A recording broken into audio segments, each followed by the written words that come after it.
Welcome back to All This Math. This is Professor Parker, and what we're doing now is we're doing some Praxis Math prep problems, right? I'm teaching a course on Praxis Math, and this is just a recap of some of the problems that we went over this previous Saturday. So check these out. So this was number one from the packet that me and some teachers were working from, which, well, first, this is the actual problem, but let's talk about the question or the instructions that we were given. The instructions are, well, the question asked is, which of the following is the result of simplifying the expression? So which of the following applies to the multiple choices, right? But understand that on this particular test, they're trying to confuse you, trying to throw you off, trying to intimidate you. Like, they're being extra. Like, which of the following is the result of simplifying the expression? They could have just said simplify, right? But they didn't, right? So it's your responsibility to know that them saying all that extra, right, using all those extra words from the English language is equivalent to them just saying simplify, right? So don't let that intimidate you whenever you see something like that, right? When it seems like, verbose and, and extra and all these superfluous words, just know that they're still trying to express something that could be expressed more simply, and it's a tactic to try to throw you off. But don't fall for it. Just remain confident. Now, this is the actual problem. Let me put this down, right? So this is the actual problem, and we have basically two fractions that are being multiplied, right? The x in between is still indicates a multiplication symbol, right? This is a fraction, even though you see variables, you see exponents, you see negative exponents. It looks kind of weird, right? It's a lot going on, right? But we can use the exponent rules to simplify this, right? But we have to know the exponent rules. Now, the thing about using or doing problems that involve the exponent rules is that there are usually multiple ways in which we can approach the problem, right? Now, I'm looking at this and I'm like, I could use the multiplication rule for exponents, or the multiplication property, or product property, some textbooks say, right? I could do that first, or I could use the division rule first, or I could use the negative exponent rule first. It's a lot of different things I could do, right? And they're all correct. They're all correct. So it's just a matter of how you feel, that will determine which rule you're going to use first. So let me do something, right?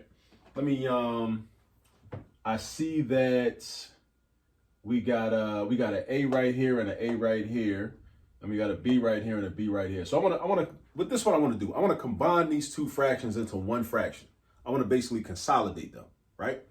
That's what I'm trying to do. So what I'm going to do is I'm going to just multiply straight across horizontally. That's what I'm going to do. I'm going to multiply straight across horizontally, multiply this numerator by this numerator, multiply this denominator by this denominator. I'm going to do that first, and then we're going to see what happens, right? So when I do this, I'm going to do 4 times 3, which is 12, all right? And then I'm going to do, well, watch this. I'm going to just make it do what it do, and then I'm going to explain what I did. I'm going to do it that way.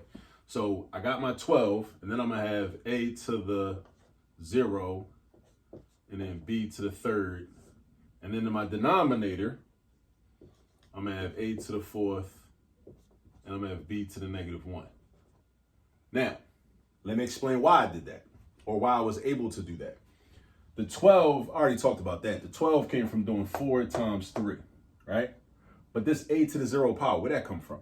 The a to the 0 power came from using the exponent rule for multiplication, which is when you have the same base, a is a base and a is a base, you write the base one time, as in a, and you add the exponents. So when I add negative 1 to, this a looks like it doesn't have an exponent, but it does. Whenever no exponent is written, that's understood to be a positive 1 exponent. So x is the same thing as x to the first power. Y is the same thing as y to the first power. B is the same thing as b to the first power. It even works with integers, so 4 is the same thing as 4 to the first power.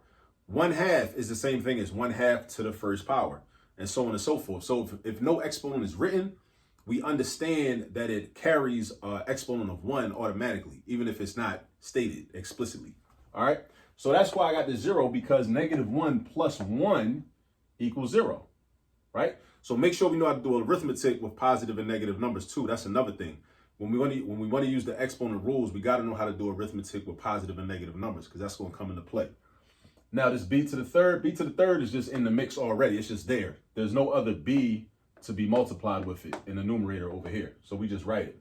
Now, go down to the denominator, a to the fourth. Where I get that from? That came from right here because there's no other a term to multiply it with. Now, b to the negative 1. Where'd that come from? That came from doing negative 2 plus 1. See, there's no exponent written, so that's b to the first power. You add the negative 2 with the 1, you get negative 1. That's the multiplication rule for exponents. Now, in all, there are about 5 exponent rules, and the multiplication rule is one of them. You got the division rule, you got the power of a power rule, you got the zero exponent rule, you got the, what's the other John? The negative exponent rule. Those are basically the 5 exponent rules. All right. So now this is what I got here. So now there's some more simplifying I could do. I can, because I got an a in the numerator and an a in the denominator, now I can use what's called the division rule. Right? So this is what we do. I like to circle my terms so I know what's what and what goes together. So in my next step, the 12, I don't do nothing with the 12. I'm gonna leave the 12 alone.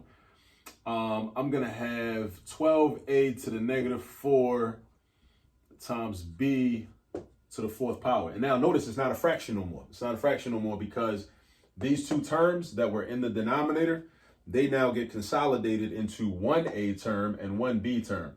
Now, here's what I want to explain to you. I want you to know where this negative 4 came from. Where did this negative 4 come from? This negative 4 came from me using the division rule for exponents. When the bases are the same, a and a, you take the exponents and you subtract them.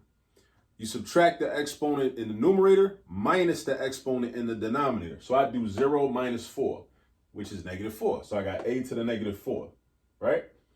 And then I do the same thing with the b's. Exponent in the numerator minus the exponent in the denominator. 3 minus negative 1. You might be wondering, why is that positive? Because when you subtract a negative, that creates what we call a double negative, right? Just like in English class, when we speak in standard English and your English teacher will correct you or whatever, they say, when you use a double negative, that basically negates what you're trying to say. So it's not standard English, right? We know what it means when we talk in slang or using a vernacular, but in standard English, using the double negative cancels out, what you were trying to say. And it could be confusing to some people if they don't know what you're talking about, if they think you're trying to use standard English, right? So a double negative becomes an addition problem, right? So this is 3 minus a negative 1. So 3 minus negative 1 basically becomes 3 plus 1, which we know is positive 4. All right? So that's where this positive 4 came from. So what I'm trying to do is explain to you like where all these different terms came from, right? Because when you're doing any type of problem, you should always know where everything came from, where every number came from, every variable came from. If it doesn't look how it looked in the beginning of the problem, we should know how everything changed and where everything came from. All right, so now we got 12a to the negative 4 power times b to the fourth power. Now, some people might say that this is completely finished, but it's not. You're asked to simplify, and also this is not one of the multiple choice answers, right? If you have the packet and you're working along from the packet, right? So we use the negative exponent rule because our final answer should not have a negative exponent, right? It shouldn't. Our final answer should never have a negative exponent. It should, all our terms should have positive exponents when we get to our final answer. So we got to do something with this a to the negative 4. We got to do something with that. So what we do is we're going to move this to the denominator, this whole term, right? This whole a term, and not the 12 and not the b. We don't mess with the 12, we don't mess with the b. That's another common mistake a lot of students make is when they're using a negative exponent rule, just because one term has a negative exponent, they want to act like every term got the negative exponent, but it don't. This negative 4 don't got nothing to do with this b to the fourth over here. This negative 4 don't got nothing to do with that 12 over there. So leave the 12 alone, leave the b alone. All right, they can stay. They can stay in the numerator. And when I say the numerator, I mean I'm about to make this look like a fraction again. I'm going to just draw a fraction bar, and I'm going to put a 1 underneath. Now it's a fraction again, right? And it's equivalent to what it previously was by just putting a 1 underneath. It doesn't change the value of the term or of the expression at all. But now the reason I do this is because now in order to use the negative exponent rule, I need to move this to the denominator, this a term. And when I do that, the exponent becomes positive. That's just one of our mathematical rules, our rules for algebra. The exponent becomes positive. So now we have, left in the numerator, we have a 12 and a b to the fourth. So we got 12b to the fourth. In the denominator, we have a to the fourth. And if you're wondering what happened to the 1, that's a good thing to be thinking about, is what happened to the 1 is we multiplied the a to the positive 4 times 1, which is just a to the positive 4. And that's it. All right? So this is actually our final answer. 12b to the fourth power over a to the fourth power. And of course, there were other ways we could have did this, other rules we could have used before using the multiplication rule like I did first. We could have used the division rule first and divided a to the negative 1 divided by a to the fourth, divided b to the third divided by b to the negative 2. We could have did that and then multiplied. We could have used the negative exponent rule first by switching this a to the negative 1 and this b to the negative 2, putting the b up top with the positive exponent, putting the a down bottom with a positive exponent. We could have did that too. You got options. In math, you have a lot of options. And I think that's one of the things that kind of makes a lot of students and a lot of people uncomfortable is the fact that they have options. I don't know, it's kind of like, you know, when you go to a vending machine, there's all these different choices and you get frustrated because you don't really know what you want because you want a lot of stuff.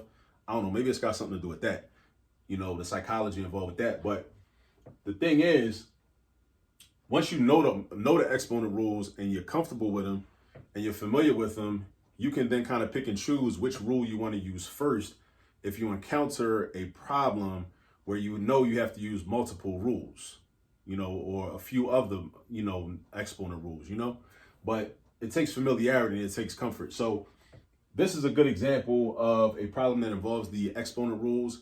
And as I always say, practice is key. So find some more problems like this and just practice them. Just practice them until those exponent rules become second nature to you. All right. So that's about it for this video. And I'll catch up with you next time. Peace.